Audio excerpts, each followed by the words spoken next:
नेपाळ हा भारताचा शेजारील देश जो सध्या एका अभूतपूर्व सामाजिक आणि राजकीय उलथापालथीतून जात आहे।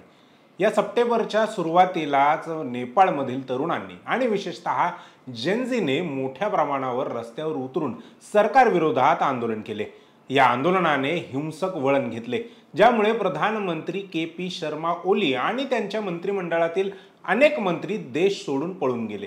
आंदोलकांनी संसद, न्यायालय, प्रधानमंत्र्यांचे निवासस्थान आणि इतर मंत्र्यांची घरे पेटवून दिली। या उद्रेकाने नेपाळच्या इतिहासातील एक नवीन पर्व सुरू केले आहे, ज्याची तुलना ही 2006 मधील त्यांच्याच देशात झालेल्या जनआंदोलनाशी केली जात आहे, ज्याने राजेशाही उलथवून टाकली होती। आज आपण या उद्रेकाची कारणे, त्याची सुरुवात, नेपाळच्या राजेशाहीचा इतिहास, आंदोलनाची रचना आणि भारतावरील संभाव्य परिणाम याची सविस्तर माहिती जाणून घेणार आहोत। नमस्कार, मी संकेत आणि आपण पाहत आहात मुंबई आउटलुक। सर्वात आधी आपण नेपाळचा राजकीय इतिहास व त्यात निर्माण झालेल्या अस्थिरतेची चर्चा करूया। नेपाळचा राजकीय इतिहास अनेक उलथापालथींनी भरलेला आहे। 2006 मधील जनआंदोलनाने राजेशाही उलथून टाकली होती आणि सध्याच्या आंदोलनाची तुलना ही त्याच्याशीच केली जात आहे। नेपाळमधील अशा आंदोलनांचा एक इतिहासच आहे आणि हे जाणून घेणे ही तितकेच महत्त्वाचे आहे। नेपाळमध्ये शाह वंशाची राजेशाही 18व्या शतकात प्रस्थापित झाली। 19व्या शतकात राणा घराण्याने प्रधानमंत्री पदावर कब्जा केला आणि राजांना नाममात्र बनवले। 1846 मधील कोट हत्याकांडानंतर जंग बहादूर राणा यांनी सत्ता हस्तगत केली आणि राणा शासन हे 1951 पर्यंत चालले। 1951 मध्ये नेपाळी काँग्रेस आणि राजा त्रिभुवन यांच्या नेतृत्वाखालील आंदोलनाने राणा शासन उलथवून टाकले। यानंतर नेपाळने प्रथमच लोकशाहीचा प्रयोग केला।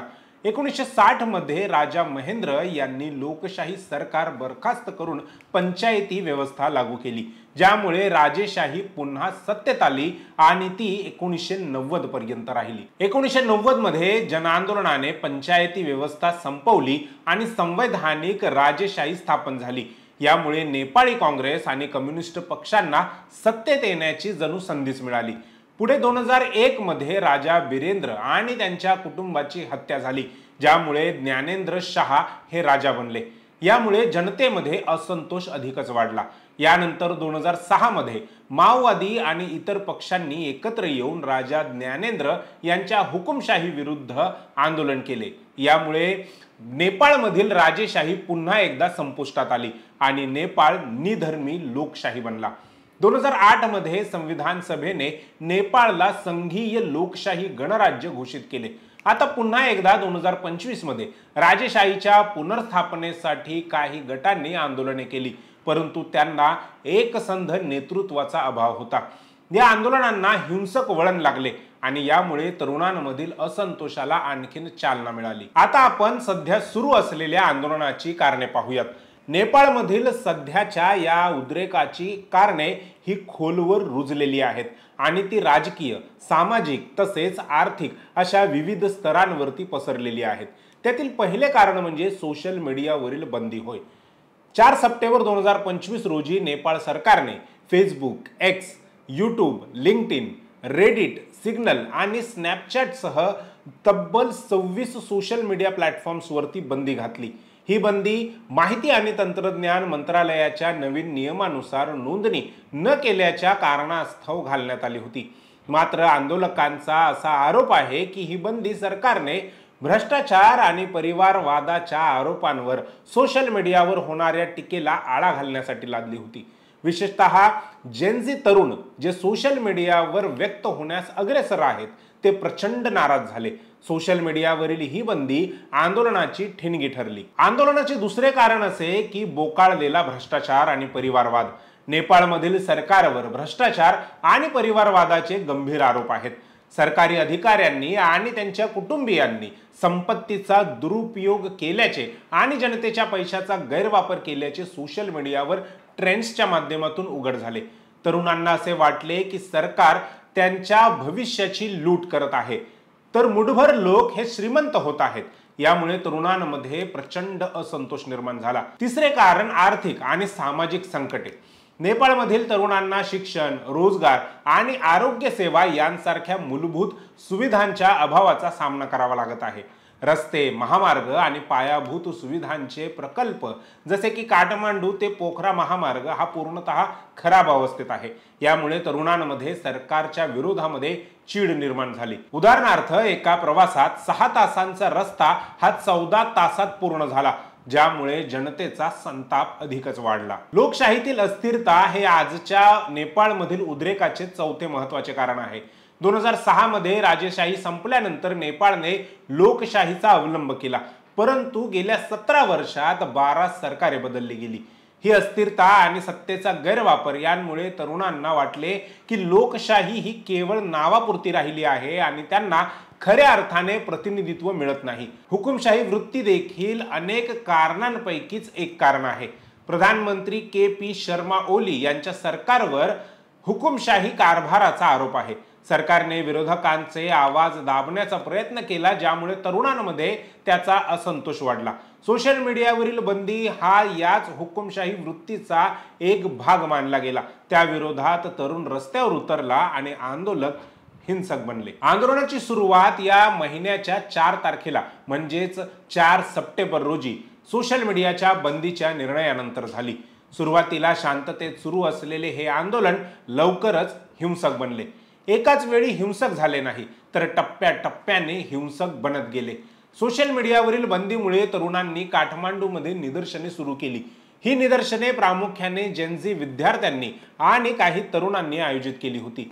सोशल मीडियावर भ्रष्टाचार आणि परिवारवादाच्या विरोधामध्ये ट्रेन्स चालवले गेले, ज्यामुळे तरुण रस्त्यावर उतरले. त्यानंतर 8 सप्टेंबर पर्यंत आंदोलनाने हिंसक रूप धारण केले.